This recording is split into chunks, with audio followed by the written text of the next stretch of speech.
8 bulan berlalu sejak kasus positif COVID-19 pertama kali terkonfirmasi di Indonesia. 8 bulan sudah kita banyak bekerja, belajar, dan beraktivitas di rumah. 8 bulan ini kita harus banyak beradaptasi dengan kebiasaan-kebiasaan yang baru. 8 bulan sudah kita berjuang melawan virus, musuh yang tak kasat mata. Dia tak pandang bulu, tak mengenal usia, profesi, jabatan, dan kelas sosial. 8 bulan sudah, tenaga kesehatan berjibaku dalam hazmatnya demi menolong sesama. Meskipun akhirnya ada yang menyerah dan gugur, namun banyak pula yang selamat dan sembuh. Inilah para pejuang COVID-19 yang berhasil menang dan akan berbagi sepenggal kisahnya.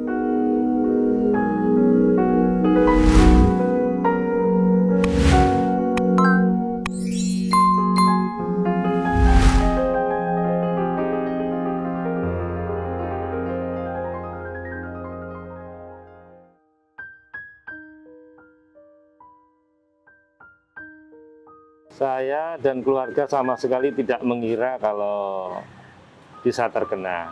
Saya tidak mengira dan tertular COVID-19.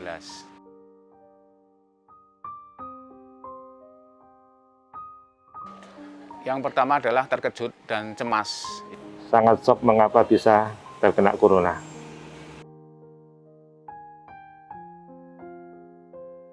Saya tertular dari keluarga kakak saya. Kebetulan saya silaturahmi ke tempat kakak kandung saya, dikarenakan kakak saya sekeluarga ini baru sakit.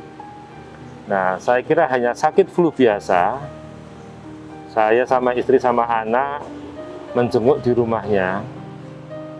Dan di rumahnya kakak saya ini sekeluarga sakit semuanya. Dan saya tidak punya berpikiran kalau mereka tertular juga COVID-19. Sehingga kayak gejalanya memang COVID ini seperti sakit tipes maupun flu biasa. Sehingga sebagai adik saya pun juga ke sana dan ya biasa saja, saya anggap hal seperti biasa sakit. Tetapi ternyata hasil swab dari kakak saya ini itu satu rumah juga kena COVID-19 dan saya tertularnya dari kakak saya. Selain itu, saya kebetulan di rumah ngundang ponakan-ponakan saya beserta anak-anaknya.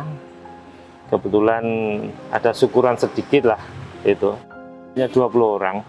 Nah, yang saya undang ke rumah ponakan saya ini, tiga-tiganya sekalian itu juga hasil tracking setelah saya positif itu juga positif semua kena corona.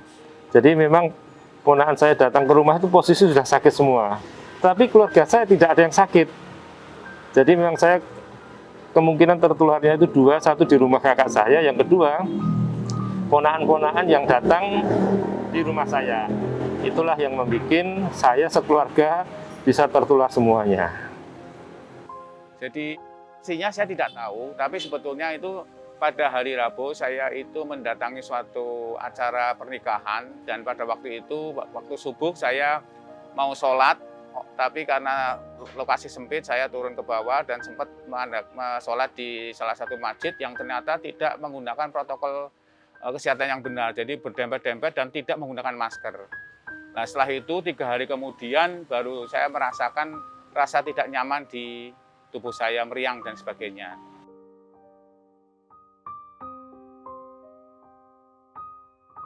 Setelah ponakan saya datang ke rumah, selang 2 hari, saya dan anak saya merasakan gejala yang tidak umum seperti sakit pada umumnya, di mana perut mual, kepala agak pusing, badan lemes, ngantuk sekali, dan badan meriang. tetapi tidak flu dan juga tidak pilek. Nah, gejala yang tidak pada umumnya ini akhirnya juga sempat membuat saya panik dikarenakan hari Minggu siang itu saya sudah kehilangan indera perasa karena mulut saya pahit dan saya makan sama sekali sudah tidak enak. Itu hari Minggu. Hari Seninnya, 2 hari setelah saya merasa ada gejala yang nggak enak itu, saya merasakan badan yang sakit luar biasa sampai saya pengen opnam. Akhirnya karena inisiatif pribadi, hari ketiga hari Selasa, saya melakukan swab mandiri di Rumah Sakit Muwardi. Saya, kakak ipar saya yang saya kunjungi, dan juga anak saya hari Selasanya itu. Hari Kamis, saya ditelepon sama dari dokter Muwardi, kalau saya bertiga positif. Akhirnya Kamis siang saya masuk ke Muwardi. Rasa meriang di tubuh, kemudian kehilangan pembauan. Jadi saya tidak merasakan pembauan, baik itu bau wangi dan sebagainya, tidak ada merasakan pembauan, dan rasa pahit di mulut serta rasa kebas di bibir atas. Jadi saya merasakan itu sehingga saya memutuskan untuk melakukan swab.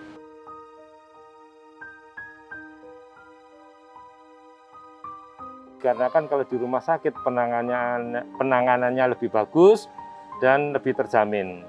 Dan kontrol dari dokter setiap hari sehingga hal itu bisa untuk menjamin keberlangsungan dari COVID-19 ini tertangani dengan baik daripada kalau saya di rumah. Ini harus dirawat di rumah sakit karena tadi bahwa ketepatan perawatan yang baik menyebabkan progresi yang baik atau kesembuhan. Jadi saya khawatir kalau dirawatannya di rumah itu terlambat untuk penanganannya. Oleh karena itu saya cepat minta untuk dirawat di rumah sakit karena saya merasa bahwa ini saya mesti kena. Meskipun waktu itu hasil swab belum jadi, tapi saya memutuskan untuk segera dirawat.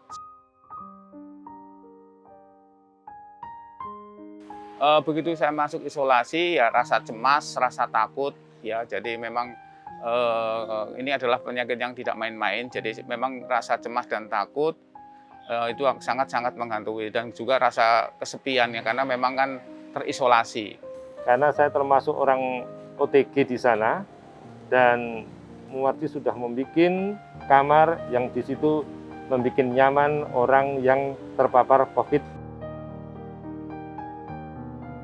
Saya dirawat di ruang isolasi itu selama 16 hari dengan 5 kali swab, dan swab yang kelima itu saya dinyatakan negatif, akhirnya saya bisa pulang.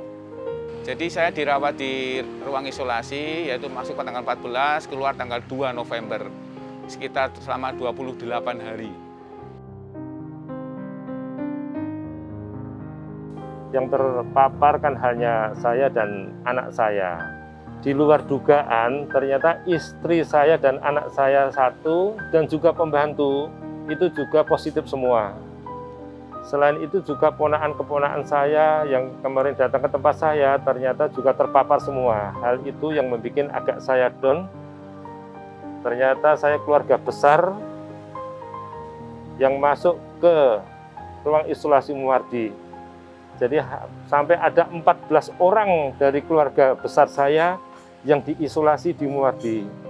Tapi alhamdulillah semua sudah tertangani dan sekarang sudah balik semuanya.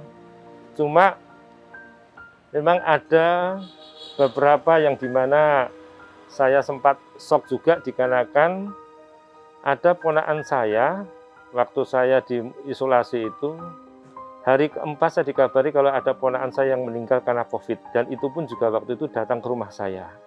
Jadi memang terberat adalah saya dirawat di ruang ICU selama 5 hari, di mana di situ lingkungannya adalah pasien-pasien COVID yang berat-berat semua, dan kematian itu kelihatan setiap hari. Oleh karena itu saya rasa cemas dan takut luar biasa.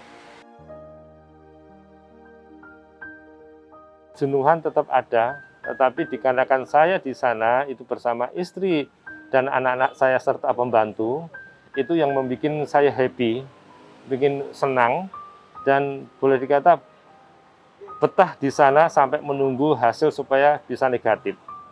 Jadi untuk menghilangkan rasa jenuh, pertama adalah saya berpikir positif, ya semangat terus bahwa saya harus bisa melewati momen ini dan kemudian selalu berzikir kepada Allah. Karena satu-satunya yang selama ini mendampingi saya di ICU mungkin ya Allah, karena memang tidak ada siapa-siapa. Maka terus berzikir, mendekatkan diri kepada Allah supaya saya mendapat kesembuhan, kekuatan sehingga bisa sembuh dari penyakit COVID-19 ini. Teman-teman dan juga tetangga-tetangga saya, walaupun hanya berkomunikasi lewat WA, lewat telepon, mereka mensupport luar biasa. Yang saya rasakan hal itu bisa menumbuh kembangkan bagi kami untuk memperkuat imun kami. Supportnya luar biasa, ya, dari keluarga, dari teman-teman sekantor, kemudian dari sahabat-sahabat, semuanya memberikan dukungan, doa yang tidak ada putus-putusnya, sehingga memberikan dorongan yang kuat kepada diri saya untuk bangkit dan untuk sembuh dari penyakit ini. Jadi semuanya mendoakan saya, mendukung saya dengan berbagai cara sehingga memberikan dorongan yang kuat dan semangat yang kuat untuk bangkit dan sembuh dari penyakit ini. Luar biasa mereka di dalam hal untuk melayani kami selama diisolasi di sana. Dan perawat kesehatan luar biasa, ramah-ramah, dan setiap kami berkonsultasi selalu diberikan jawaban-jawaban yang memuaskan, sehingga hal itu juga mendorong kami untuk bisa cepat sembuh supaya swabnya bisa negatif. Jadi tenaga kesehatan yang sudah saya katakan tadi, mereka mempunyai kesadaran diri yang tinggi dan selalu memberikan motivasi yang kuat. Dan selalu memberikan, ayo kuat, bisa dok, semangat, pasti bisa begitu. Jadi mereka selalu memberikan motivasi yang sangat kuat untuk bisa sembuh.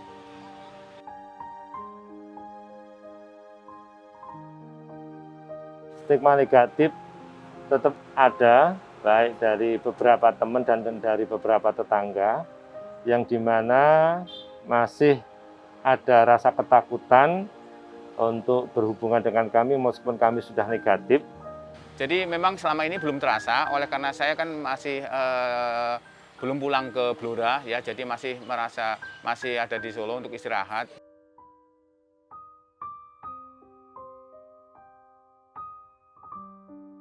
Tidak harus dijauhi, tetapi protokol kesehatan tetap dijalankan supaya kita semua sama-sama aman. Bahwa pasien-pasien COVID yang sudah dinyatakan sembuh, maka diterimalah dengan baik, dengan tangan terbuka, karena mereka juga ingin bergaul dengan seperti yang sedia kala. Jadi jangan dikucilkan atau diasingkan sehingga mereka merasa tersendiri.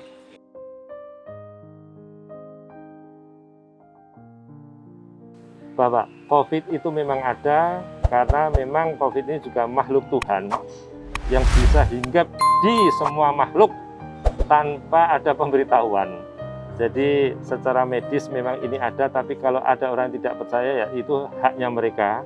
Saya merasakan sendiri bahwa COVID ini adalah penyakit yang betul-betul ganas. Oleh karena itu saya mohon kepada masyarakat bahwa ini adalah betul-betul penyakit yang harus dihindari dan kalau bisa dicegah. Oleh karena pencegahan lebih penting daripada mengobati.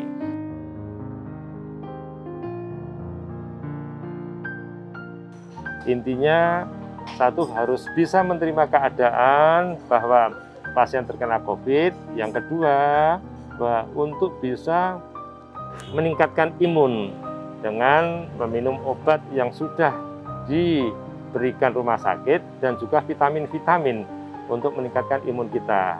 Semangat terus, ya, berpikir positif, jangan cemas, karena kecemasan kemudian stres itu menyebabkan kekebalan tubuh atau daya tahan tubuh akan menurun. Oleh karena itu maka semangat terus, optimis dan selalu berdoa kepada Allah Subhanahu wa taala supaya diberi kesembuhan.